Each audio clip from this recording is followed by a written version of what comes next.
On to reporting. I love that question. Are open rates important? We love to say they're not, right? Isn't that true, Jim and Keith? Isn't it? It really is, right? Um, but Absolutely.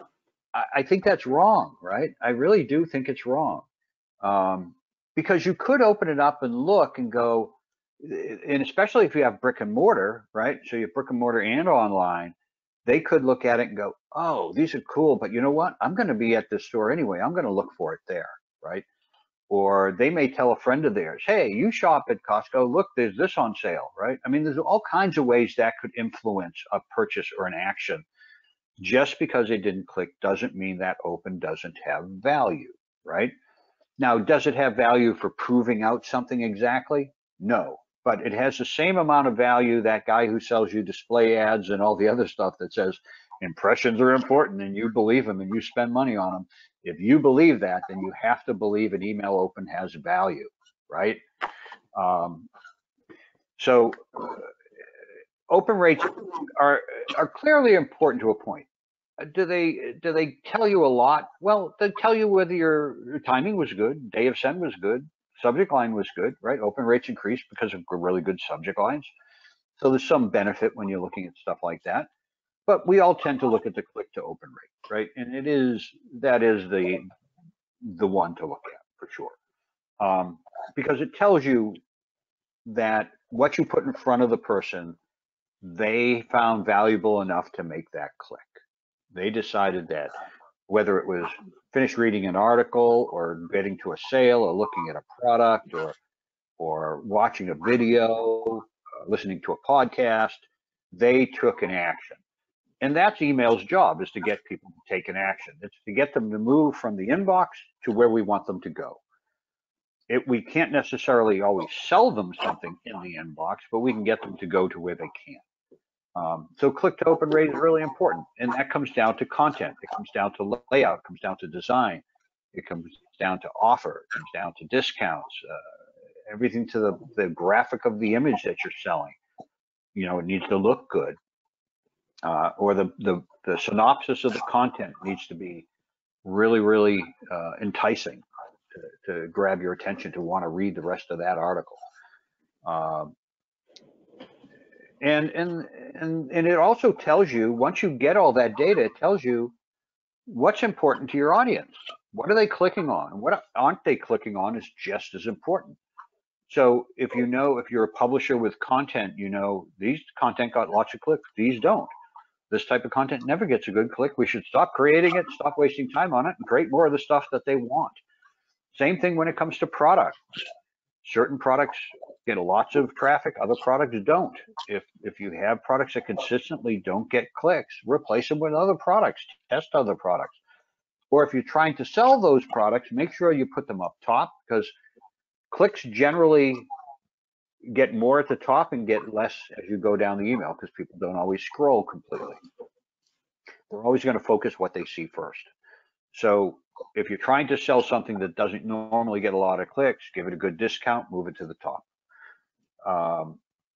And that's what the content and calls to actions, that's why that's important, to understand what people want. And it's best to give them what they want. You'll keep them happy. The day and time of send, we talk about this a lot.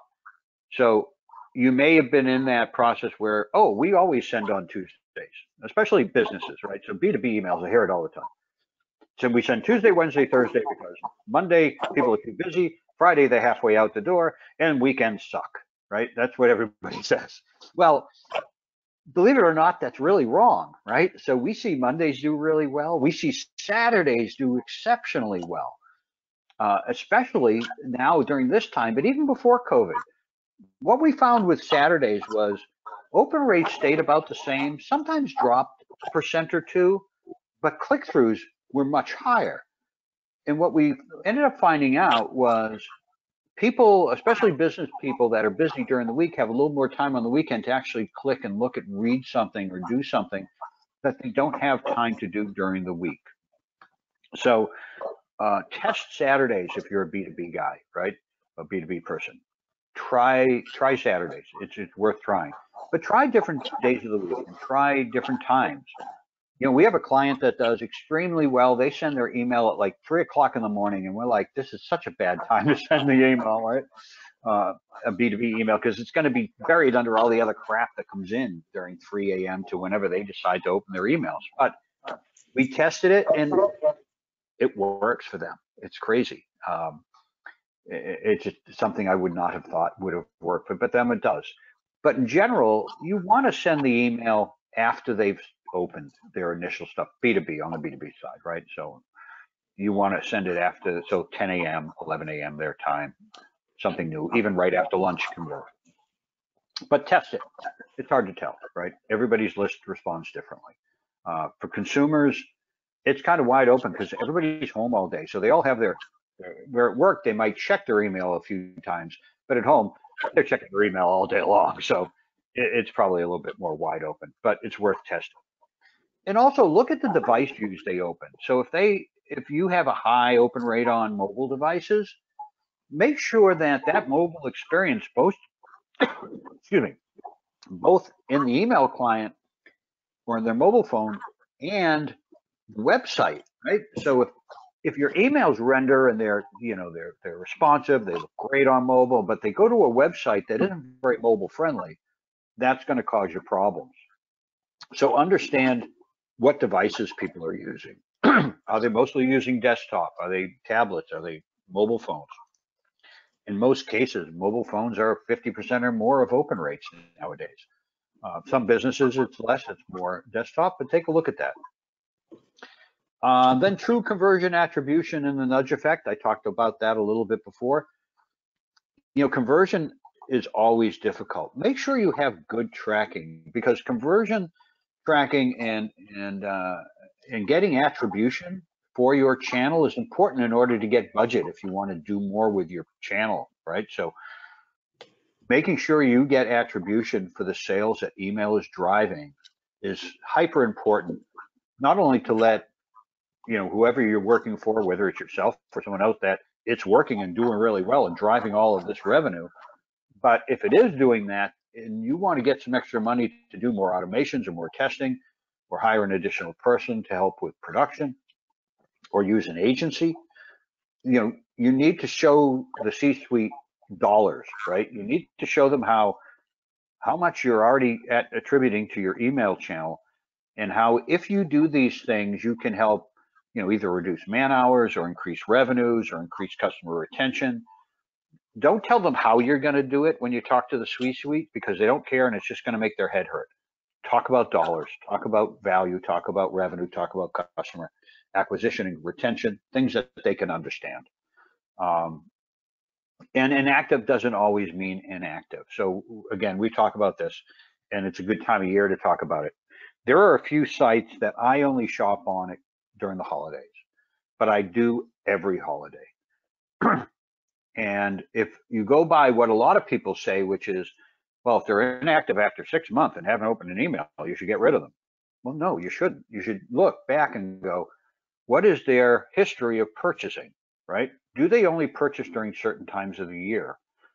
And you may want to reduce sending to them during the other parts of the year, but you still want to keep them, because come Christmas, they're going to buy again, right? And I'm going to go back to those sites that I never open emails all year long, and now I'm going to go back and I'm actually going to look for their emails, and I purposely look at my spam folder because I haven't interacted with them. That's where they are now, because that's what Gmail does. It says, oh, you stopped opening these emails for 3 months. I'm going to put them in the spam folder.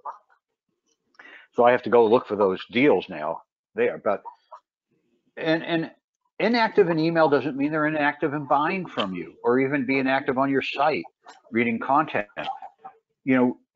Look at the multiple touch points, track them through multiple ways, understand that it shouldn't be an email only decision what's active and inactive, especially on the e-commerce side. Hey, Chris, one quick question for you. So how long inactive would you wait until you maybe revalidate that email? Like, we suggest that there's a certain period of time where you probably want to validate that email before you reach back out to them again. Well, we tell people they should touch everybody on their list, even the inactives, once a month, right? And if you touch them once a month, you're going to pick up the bounces and the things and pretty much like that, right? But Also it costs a lot of money to do that, especially if you have a large list. So if you want to let them go inactive for longer than that, right now, especially on the B2B side, we're saying if you haven't emailed them in 60 days, you need to hygiene that list, right? Because people are getting laid off, they're getting fired, they're moving jobs. I mean, it's a train wreck on the B2B side, as I'm sure you guys have seen, right? Right. We see it across the board with our B2B clients, deliverability and bounces and soft bounces turning into hard bounces because the mailboxes are full, right? Because the guy's gone and nobody's monitoring it, right? Right. So B2B, we say if you haven't actively sent to them in 60 days, it needs to be cleaned.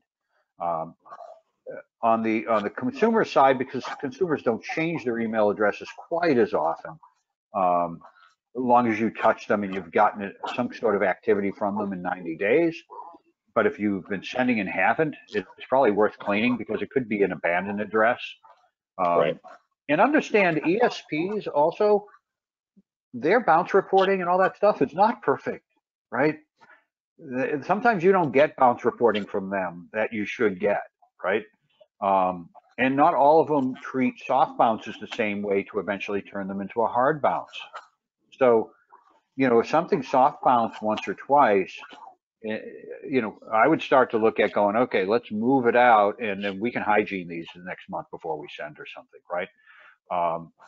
Because some of them don't mark it as a hard bounce for longer than 3. Some want it 3 times in a row within X amount of days or 30 days.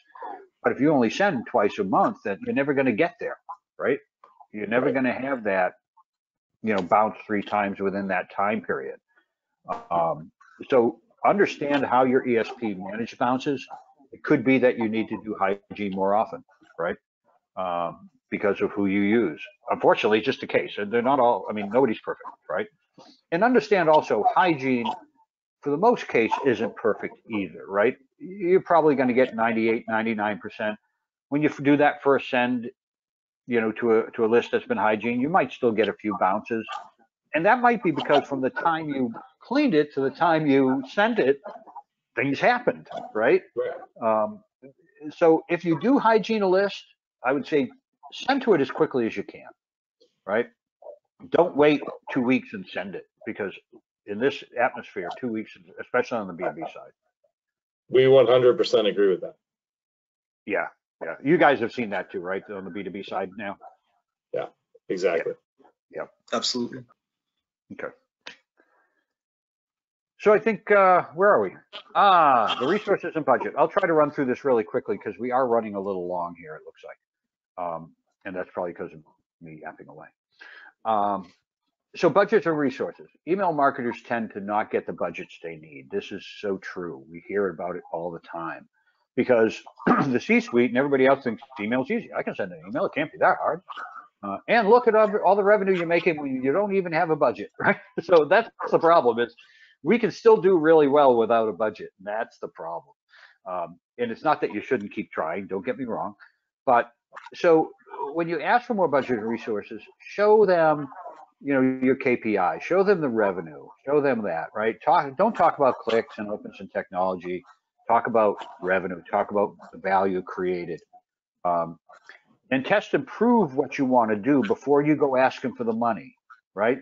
So do a test, prove it out and say, hey, if we build out these automations, we've tested this, that we believe we can create, increase revenue 10% or 8% or whatever that might be.